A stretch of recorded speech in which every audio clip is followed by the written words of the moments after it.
So if you look at these circles, these concentric circles, going round and round, the red circle is there, and then on this cover, the gold circles in the back. These circles, these concentric circles, the circles of Heracles, they are one of the strongest principles, and they make the foundation of Stoic philosophy. Yet most people that hear of Stoicism have never heard about these concentric circles.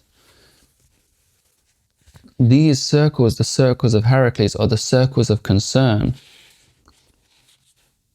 One of the most important things about Stoicism, and when we first learn about Stoicism, we think it's about being this rock that the waves crash over. We think it's about being this island. We think it's about being unshakable, unmovable, this monolith, this powerful force that is one and doesn't need anything around it, is non-reliant on the world or the universe and the people within this. You're just this cold alpha, just doing your thing and no one else matters. But that's not Stoicism. This principle, these circles are so important. Without these circles, Stoicism is just pointless.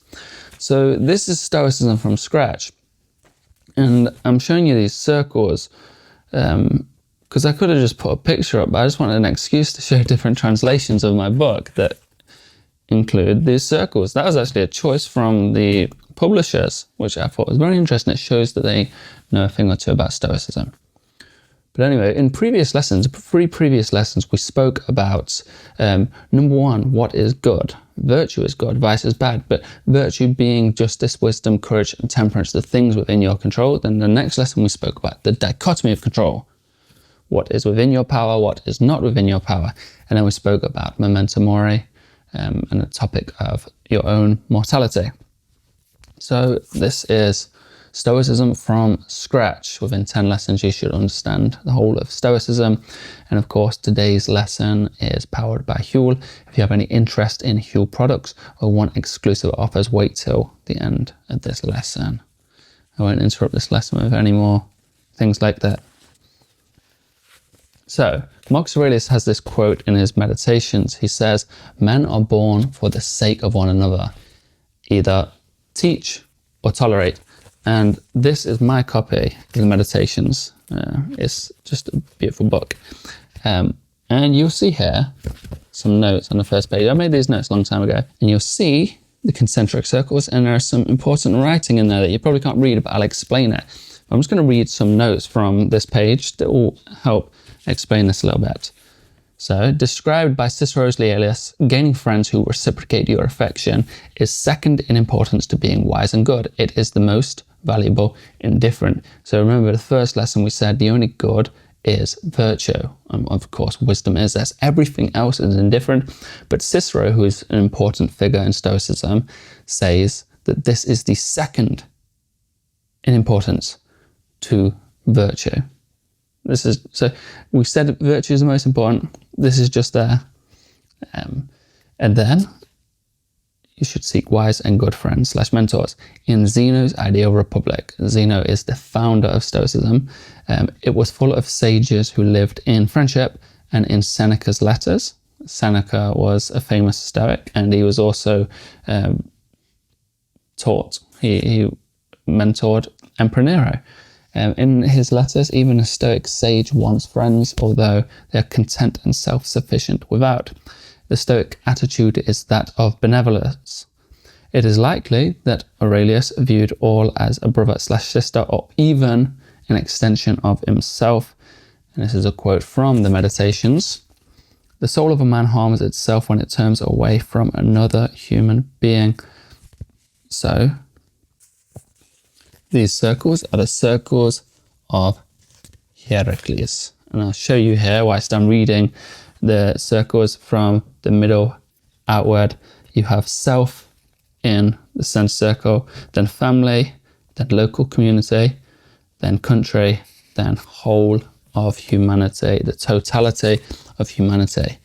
And the idea, if you will, if you can imagine this circle here, that's self, and then whole of humanity.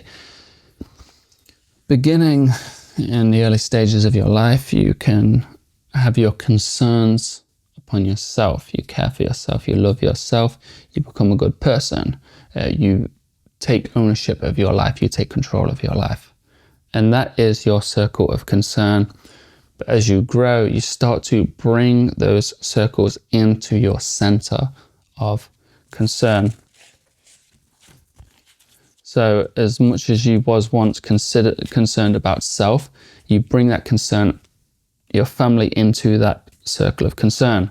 So now you extend that same love, that same, those same feelings, those same ownerships and honesty and truth and integrity and wisdom, and you bring that into your family's circle. And this is why Marcus Aurelius seen people, it's arguably that he's seen them as a brother or sister, but maybe he's seen them as an extension of himself. This is what I've conduced from his writings, the way in which he talks about people. And then you take your local community and you bring that into your circle of concern, and then your country, then the whole of humanity. The idea is that once you start to have this acceptance of self, this love of the totality of your nature, and you love yourself, and you realize that the profound impact that that has on your life and the way in which you live and the person who makes you become, then when you extend that to your family, it's so powerful, and then it gets extended, and then you bring the whole of humanity into your circle. And this idea of sympathia is that we're all our natures, the whole nature of humanity, they're all tied to one another. And they said that it was woven into a mesh fabric that was woven by Clotho, the goddess, the god Clotho, wove all our natures together. And so it's like a fine spider's web, and you touch one here and it sends down, it echoes through humanity, and it's all synchronized. It's like the cosmic community. In the way I like to see it, you want to look after your house. Well, first you want to look after yourself. You want to make sure you're healthy. You want to make sure you're well fed. These kind of things, because you know that leads to a good life. And then you want to look after your house. You want to make sure it's tidy. You want to make sure it's well kept, because that leads to on a whole a healthier life, perhaps a more fulfilling life. And then your local community, you might pick up rubbish because it's not nice to have litter around. You might help people out because you want to help people out, and then you expand that concern. And suddenly, if everyone was doing this, it would be a pretty wonderful place. But it's an interesting topic, and I can give you ways of doing this. But first, you have to learn to love yourself. Which means to accept yourself. Because people think, I love myself, I do the things for me. I'm going to have that drink, I'm going to have that bath, I'm going to sit and play Fortnite, I'm going to sit on the dock and fish all day because I love myself. Perhaps. But sometimes the things we do for the people to love is not necessarily the nice, glamorous thing. Maybe they've got a drinking problem and we don't want them to drink, so we give them alternatives, we help them. And sometimes we need to extend that same love to ourselves. But again, self-love and self-acceptance means that we need to accept the bad parts, the mistakes, the parts of us that seem ugly by nature, that we turn away from. How can we fully live as ourself if we do not accept those parts which in turn are ourself? We have to accept all these things. And I had this recently, with all the work I've done on myself, thinking I got there, I had within me these parts of my nature that I ran away from, these parts I considered weak and cowardly. the opposites of the virtues, in fact. And I didn't like these parts, so I ran away from them, I plastered them over, and I became the opposites of them. But those parts still existed within me, within my memories, within my regrets of the things that I wasn't courageous about, the things that I was too weak to uphold or do or act upon. And I used to just shun these and think, I'm strong, I'm stronger than that, I'm stronger than that. But all the while, this part of me that still exists in me, was just being pushed away. And I sat down on the park bench and I thought about this part of me that had this weak nature and these people-pleasing qualities. I sat there for a while without words. I accepted that part, and I really thought of how grateful I am for that part. I was like, you got me through the beginnings of life when things were pretty scary, when we didn't know what was going on. You got me there. These tools that you used, they're not appropriate in being an adult. They were useful then. They helped me then. They got me to where I am now. And I kid you not, I've never had this happen in my life. It felt like this weight that had been on me. And I mean, physically, I felt this. Like, it felt like it just went poof. And I remember walking off the park. And if you've ever been to the cinema and watched a really good film, you've just finished watching Lord of the Rings, and you walk out of that cinema and you feel like you've closed a chapter, and you're like, yeah. And you're just walking out of the cinema feeling good about yourself. You feel good and you feel like you finished this chapter. It's been a wild journey. That's how I felt for a long time. I felt like I just walked out of a beautiful film, like those challenges. The protagonist was weak at one point, but then he got strong. And I genuinely had that feeling for a long time. So you need to love yourself. But then there's something I learned recently from a talk I had with Zen monk Heimin Sunim, which you can see that talk actually, where he says this. But he says that he likes to bless people, everyone. And you can bless people you hate, people that have done you wrong, or these kind of things, and you just wish them well, which sounds silly to some, and it wouldn't sound silly to me. But I started doing this a long time ago in a certain sense. I called it extreme acceptance. And I did it to people that looked at me funny, people that seemed threatening, or people that said things that I walked past every day and used to intimidate me. I used to be quite intimidated. I used to always keep my head down. And I thought, you know what? They could be having an awful day. They could need an extension of love. They could need some help or a smiley face. And I just started smiling at these people, saying good morning, looking their way, greeting them like a normal person. And lo and behold, that these people, most of them either didn't react much or they acted very pleasantly. But we have to remember this, we're not in this by ourselves. Humans all share these same natures, we're all together in this. And part of human nature, we have reason, we have virtue, but we also have a social nature. It was part of our survival, being social and fitting in socially and being a good member of society. That was all part of our survival, was essential to our survival. So it is something unique to humans. It's not totally unique, but certainly at this level. So if we do all this just in the service of ourselves, and we become the Stoic sage, if that were possible without skipping over this, if we became the Stoic sage, but there was no justice there, then what would it all be for? It would all be selfish. And if you're religious, you follow a god, as the Stoics did, or it be Zeus, or the nature, the cosmic nature. If you follow this being, this benevolent being that is giving you a fragment of its own divinity, you have access to this love that the God has, this benevolence. You can extend it. You can live in accordance with this nature you've been given, and you'll be fulfilling your nature